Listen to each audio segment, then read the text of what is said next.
Hello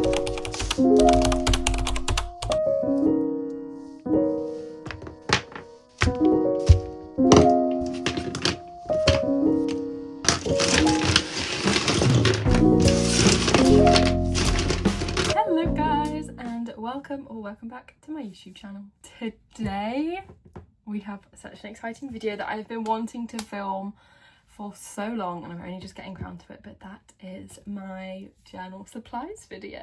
So I have written a list of my top 10 things that I use for journaling, my favourite journal supplies, things I can't live without, and I'm going to tell you guys today, going from most important to least important. Okay, so the obvious number one thing you have to have to start journaling in the first place is your journal. The journals I love to use, and I don't see myself using any other ones in the near future, are the Leuchtturm 1917, but the superior paper ones. It's the 120 GSM. It's that one. I'll put some pictures on the screen. They are my absolute favourite. For me, I just have 3 rules when it comes to picking out a journal.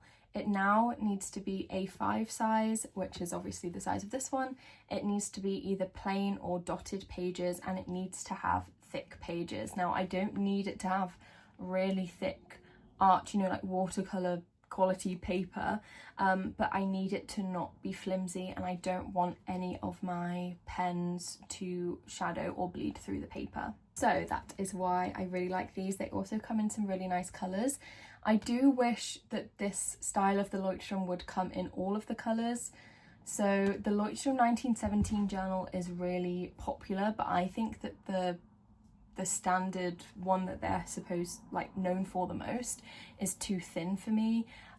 It's still nice quality paper, but I just feel like it shadows too much. Just for reference, I actually have a Leuchtturm planner this year that I use just to write my to-do list in the back, and as you can see, like, the shadowing from the other page is quite intense. That's why I don't like it for my standard journal. I just feel like it's that little bit too thin, even though it feels nice. Okay, I'm just going to quickly show you some of my old journals and the journals that I've used in the past, and like what I've liked or disliked about them. This journal, absolutely adored it. This is a different type of Leuchtturm journal, and it is their bullet journal, which is fantastic because, again, it has that thicker paper, and this one was dotted. It came with like an index in the front, and they've all got numbered pages, which is really nice, even though I don't use them. It's just nice to see like how many pages you've got to fill your journal is basically the only reason I use numbered pages. But yeah, I feel like the Leuchtturm 1917 journals are my absolute favourite in terms of quality and size, but you just have to make sure that you get the ones with the slightly thicker paper. One of my pro tips as well, if you can't find those, is to actually get sketchbooks, because again, it's guaranteed to be nice quality paper that is plain as well, because like I said, it has to be dotted or plain because I don't like lines. I just feel like lines restrict me too much when I'm doing like fun journaling, like collaging or like drawing, or even doing like fun titles and things. I just feel like it makes everything look messy. I don't know. This is an old one from Paperchase. This is B5 size, or it's A4. It might even be A4 actually. I think it's a little bit smaller than A4, but I found this way too big. I didn't really like it. We have this one, which is even smaller than A5. This is a Moleskine art book. I did actually quite like the narrowness, but it did feel bit too narrow. I don't know if I would reach for this again over an A5, because I just feel like A5 is just perfect. I feel like I'm really getting comfy on my chair. I'm sat at my desk right now and I'm just getting really comfy and just sliding further and further over here. I need to try and sit up properly in the centre again. Let me try and move my chair, that's so funny.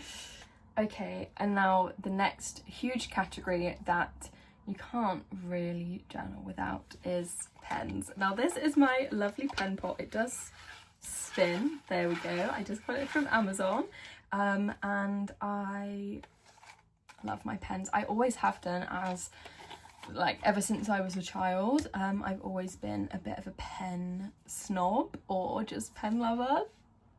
Don't come for me. I feel like for me, pens come in a few different categories. So we have pens that I will write with, pens that I will do titles with, pens that I will add like decoration with, or like coloured sort of pens, and then pens that I might draw with, which kind of like stems from the titles and the decorations obviously, but yeah, I feel like they're the sort of the main categories, so I will show you some of those in more detail now.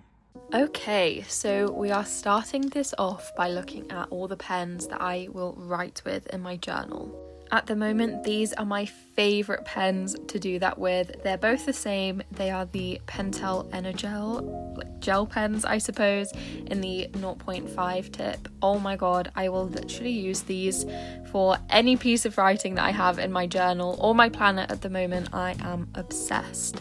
Then this is my favourite biro, if ever I feel like I'm more in a biro mood. They are the Zebra Smooths. I love how dark of black these come up, and also how easy and smooth they are to write with.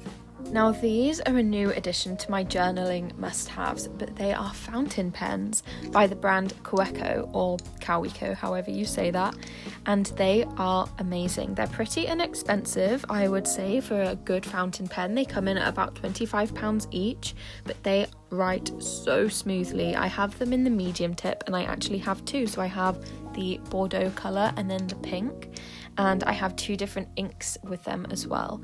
And I really love having a fountain pen. I never thought I would, but these ones are so easy to write with, and I really feel kind of special when I'm writing with them, especially when I'm doing like a long journaling about my emotions or any life updates. It feels really official. And these packs of 6 ink cartridges are really easy to use and pretty cheap as well.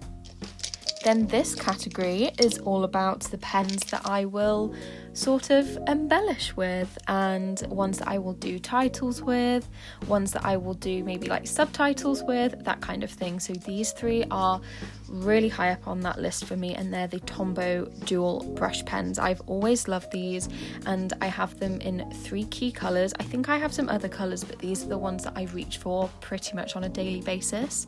I have the black, I have a red, and then I have a darkish pink. Unfortunately, a lot of those numbers of the colours have rubbed off on the pens now, so if you can get any of that information, be my guest, but I could not make it out. But yeah, I absolutely love these, and I actually find myself reaching for the thin tip a little bit more than the brush pen, honestly, but I really love the quality of these and how long they last. They're not scratchy at all, and they're really, really lovely to use. This has become a massive staple for me in my pencil case, and it is the Tombow Fudonowski pen. It's essentially a very, very fine tip and quite hard tip brush pen. Sometimes I will use this very lightly to do a very thin sort of felt tip vibe, and other times I will use it as a brush pen, other times I can use it really thick. Same with this lapel flex pen. They both work the same, and I really, really like these, especially to do lists and write just thicker, if that makes sense. Basically, I'll use them for other things than titles, because you can have such a good range of thickness. Whereas this one, this is the Pilot V sign pen. I think this is the second or third one I've had of these, because I use them so much. They're by far my favourite black felt tip that I have, just because they're so juicy and really, really like good black ink. Now, I've had a lot of trouble with some metallic pens, but this one I have found is the best. It didn't come up very good when I was doing my test, because sometimes metallic pens are really annoying like that, but I use this one a lot in my journal, and I do think it's the best quality that I found. Then lastly, in this category, I have these sign pens. Again, I have them in pink and red, because those are the 2 colours that I use the most in my journal, and yeah, I really like those. The last category are my fine liners. So for black fine liners, I usually go for the Uni Pin pens. I'm not too fussy on black fine liners, but I have found that these are really long lasting, and I like to use a wide range of the sizes.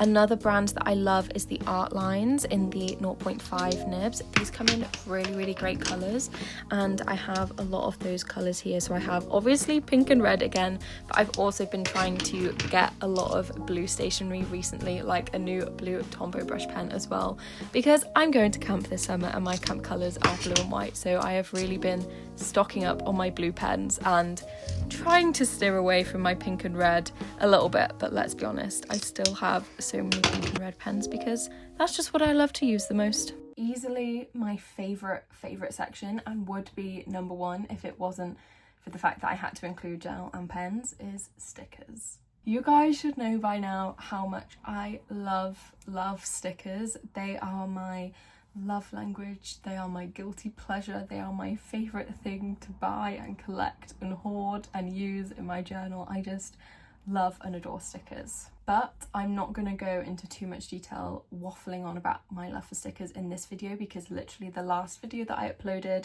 was my big sticker organisation video where I had a massive reshuffle on how I organise my stickers, and I literally showed you guys every single sticker that I actually own and where I got each and every one from. So I'm not going to go into that too much in this video. You can go on and watch my last video to have a full in-depth view at my stickers, but I will just give you a little sneak peek, little burst of information just in this video. I feel like the main category of stickers I used to buy and that I would recommend people to buy are what I call filler stickers. These tend to be just hearts and stars for me. I actually have a stars folder and a hearts folder with some other ones in the back as well, like some fun flowers and smiley faces and things. But what I call a filler sticker is when you've got a seemingly boring page and you just need something to add that little bit of sparkle, you add a filler sticker.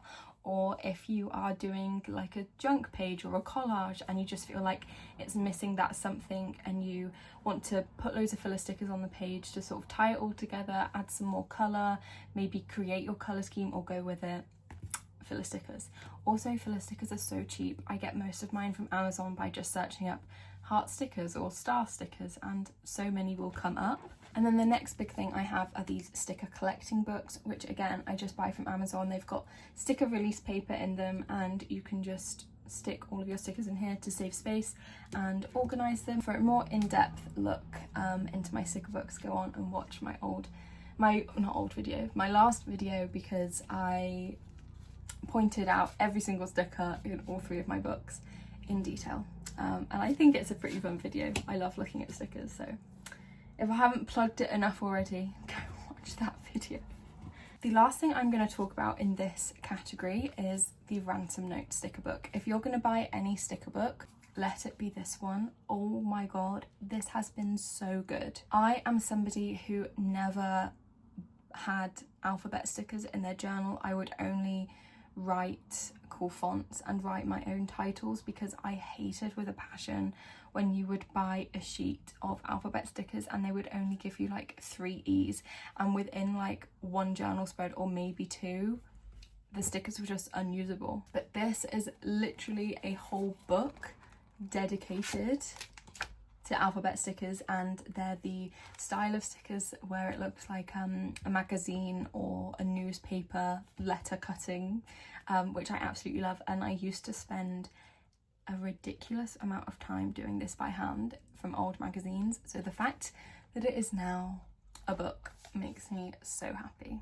Okay, next is a very quick and easy one, but I simply couldn't do my journaling without it, and that is my glue stick. I will always choose a Pritt stick over any other brand. I feel like a glue stick isn't somewhere I like to skimp, because it just causes so much hassle when glue sticks don't work properly. And I will always also choose a glue stick over glue tape. I do get the hype of glue tape, but glue stick all the way for me. This deserves a little moment of its own.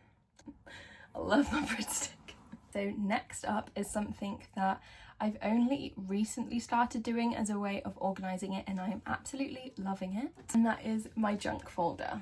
So I stand by the fact that you don't need lots of things to journal. everything in this folder has come from everyday life, whether that is this little tea packet here, or I have cut it up from a magazine, or it's a note that somebody has written me that I haven't got round to putting in my journal yet.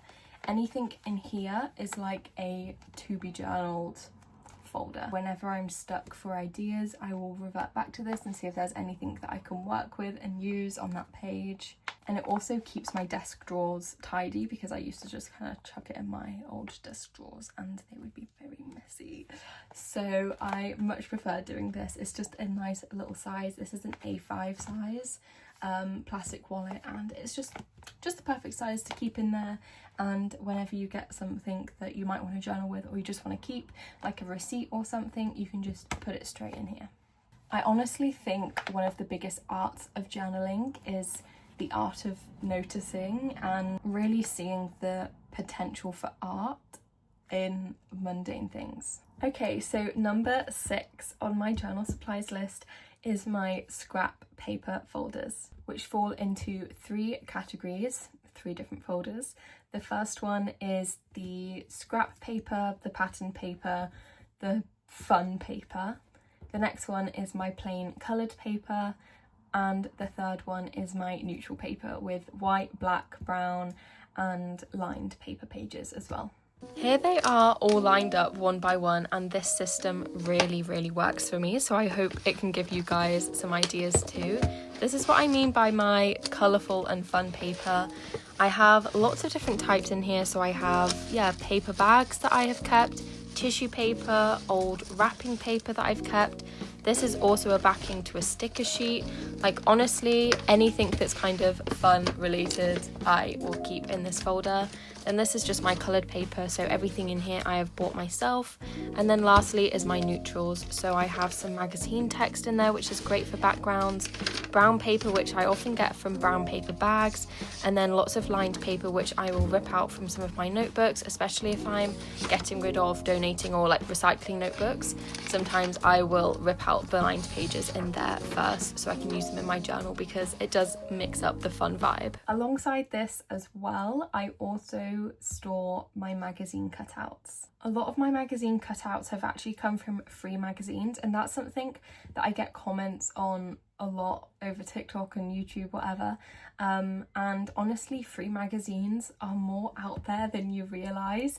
You just don't have the eye for spotting them yet. Check big stores for store like catalogues and maps and things, but also supermarkets will do free magazines a lot. Tesco's do one, Waitrose do one. There is also a free London newspaper called the Evening Standard, which often has an Evening Standard magazine attached to it, which is free. I've got so many of those over the years. But yeah, just be on the hunt. Also, I do just buy magazines sometimes, and then I'll wait a few months before I actually cut it up, so it doesn't feel like I've just spent money to ruin it straight away. Something that I also really like to keep and cut out a lot is titles.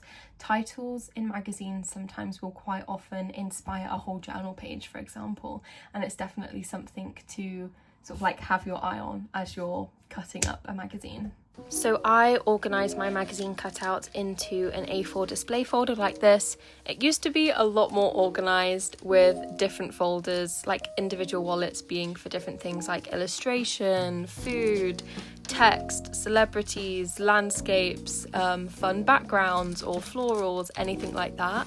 And now it's definitely a lot more messed up, but I still think it's really easy to flick through what I've got, and is something that I really love putting in my journal because I love the mix match of the vibe. The next thing I'm going to talk about is like photos and printers. I again get so many questions asking what printer I use, and honestly guys, I don't really know.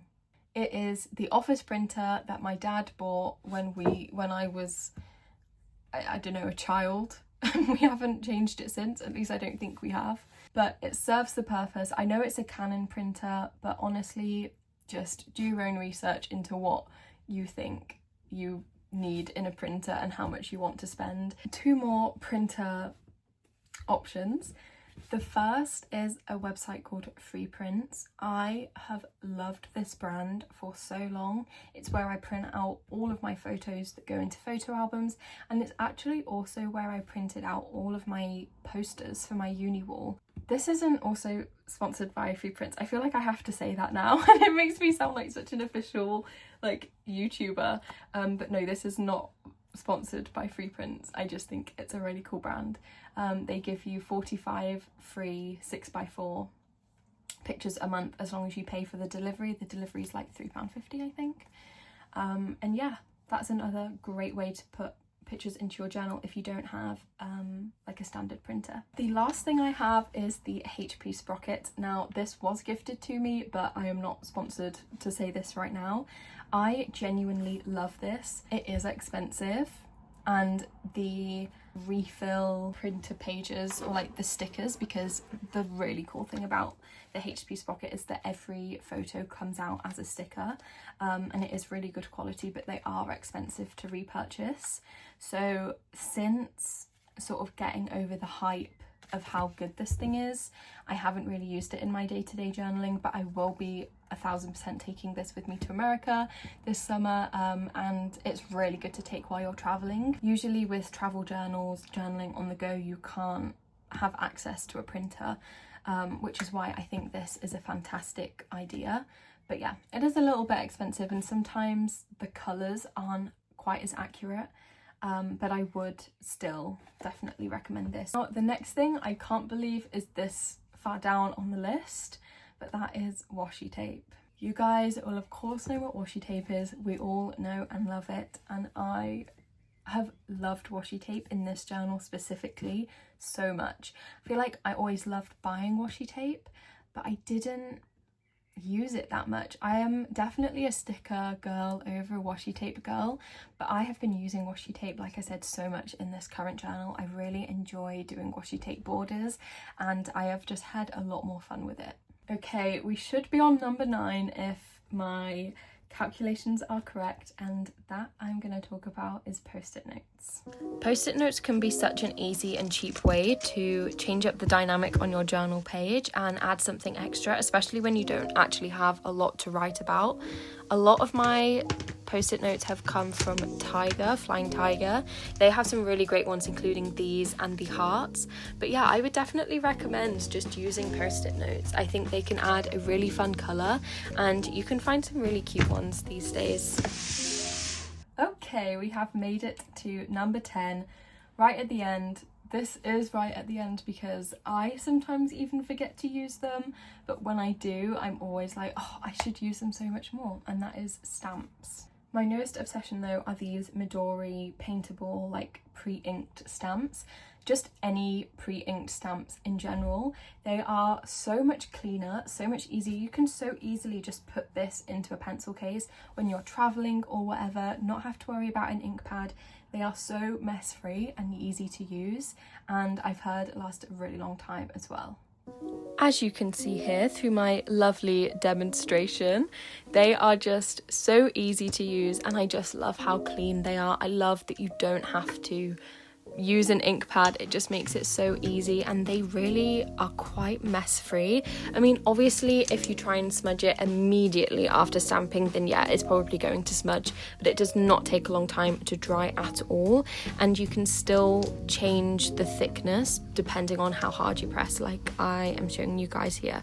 I think they're so cute. So that brings us to the end of this video. I really hope it was beneficial to you guys and answered any of the questions that you've had about my journal supplies and what I love using in my journal. I don't think there's anything else I needed to say, but thank you guys so much for watching and for all of your love and support. Honestly, it just makes me so happy that I can just make these silly little videos and you guys actually enjoy them. Like, it's bonkers to me.